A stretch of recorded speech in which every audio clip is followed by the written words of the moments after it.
Right, మరో breaking news చూస్తున్నాం. Medchal షామీర్పేటకి metro పొడిగింపునకు Telangana ప్రభుత్వం నిర్ణయం తీసుకుంది. 2 కొత్త కారిడార్ల డిపిఆర్లు వెంటనే సిద్ధం చేయాలని సీఎం రేవంత్ ఆదేశించారు. డిపిఆర్ సిద్ధం చేసి ఫేజ్ 2Bలో చేర్చి కేంద్రం అనుమతికి పంపాలని సీఎం రేవంత్ రెడ్డి అధికారులని ఆదేశించారు.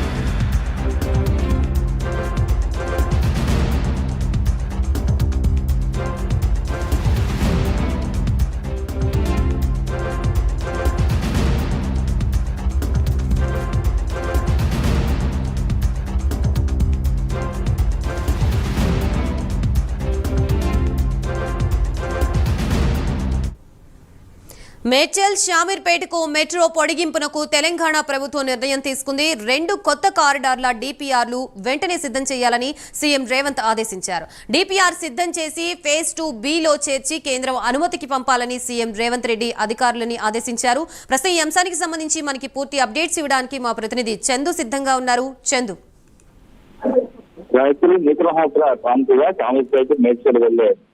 ప్రయాణికుల కోసం మెట్రో మార్గాన్ని పెంచాలని కూడా ముఖ్యమంత్రి రేవంత్ రెడ్డి నిర్ణయం తీసుకున్నారు. గతంలో షామీర్పేట వరకు మెట్రోను పొడిగించాలని మంత్రి పొన్నం ప్రభాకర్ ముఖ్యమంత్రి రేవంత్ రెడ్డి దృష్టికి తీసుకెళ్లారు. ఈ క్రమంలోనే దీర్ఘకాలంగా పెండింగ్ ఉన్న ఉత్తర తెలంగాణ జిల్లా కరీంనగర్, మెదక్, నిజామాబాద్, ఆదిలాబాద్ వెళ్లే వాహనాలు నగరాల్లో ట్రాఫిక్ తో చాలా ఇబ్బందులు పడుతున్న పరిస్థితి కనిపిస్తుంది. ఇప్పటికే ఈ రూట్ లో డబుల్ డెక్కర్ ఫ్లైఓవర్ కూడా మంజూరైంది. ఇప్పుడు ప్రస్తుతం ఆ రూట్ లో వెళ్ళే ప్రయాణికులు ఇబ్బంది కలిగేలా కేజీఎస్ నుంచి షామీర్పేట 22 కిలోమీటర్లు, ప్యారడైజ్ నుంచి మేడ్చల్ 23 కిలోమీటర్ల వరకు మెట్రో మార్గాన్ని మెట్రో రైలు ఫేజ్ 2లో భాగంగా డిపిఆర్ సిద్ధం చేయాలని కూడా ముఖ్యమంత్రి రేవంత్ రెడ్డి అధికారులకు ఆదేశించారు. దీంతో మొత్తం ఆ ప్రాంతాలకు వెళ్లే వాళ్ళకి కూడా చాలా ఇబ్బందులు కూడా తొలగిపోతాయి. ముఖ్యంగా మెట్రో పూర్తయితే హైదరాబాద్ నగరం ఇతర తెలంగాణ జిల్లాలకు వెళ్లే సమయం కూడా చాలా ఆదా కూడా అవుతుంది. ముఖ్యంగా ఇప్పటికే శంషాబాద్ ఎయిర్పోర్ట్ నుంచి రాజుర్యాల మీదుగా ఒక మార్గాన్ని కూడా సూచించారు. మరోవైపు చిత్తగూడెం మీదుగా శ్రీశైలం మార్గంలో మరో మార్గాన్ని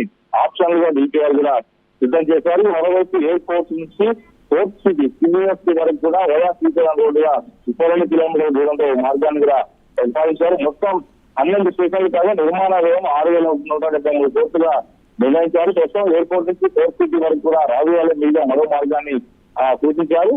మొత్తంగా చూసినట్టు మెట్రో నలువైపులా విస్తరించాలని కూడా ముఖ్యమంత్రి రేవంత్ రెడ్డి భావిస్తున్నారు. ఎందుకంటే ఇప్పటికే నగరంలో ట్రాఫిక్ జాములు ఎక్కువైపోతున్నాయి. ముఖ్యంగా సుదూర ప్రాంతాలకు వచ్చే వాళ్ళు, శివారు ప్రాంతాలకు వచ్చే వాళ్ళంతా కూడా వాహనాలు తీసుకొని సిటీలోకి రావడం వల్ల సిటీ అంతా కూడా అస్తవ్యస్తంగా మారిన పరిస్థితుల్లో అన్ని మార్గాలను మెట్రో పొడిగిస్తే మెట్రో ద్వారా ప్రయాణికులు హైదరాబాద్ నగర ఉద్యోగాలు చేస్తున్న వాళ్ళకి వెసులుబాటు ఉంటుంది. దానివల్ల ట్రాఫిక్ తగ్గుతుంది, పొల్యూషన్ తగ్గుతున్నటువంటి ఆలోచనతోనే ఇప్పుడు ఈ మెట్రో మార్గాలను విస్తరించాలని కూడా ముఖ్యమంత్రి రేవంత్ రెడ్డి భావిస్తారు. ఈ క్రమంలో అధికారులను డిపిఆర్ సిద్ధం చేసి వెంటనే ప్రతిపాదన పంపాలని కూడా సూచించినట్టు తెలుస్తా ఉంది. Gayatri, right, thank you for the update Chandra.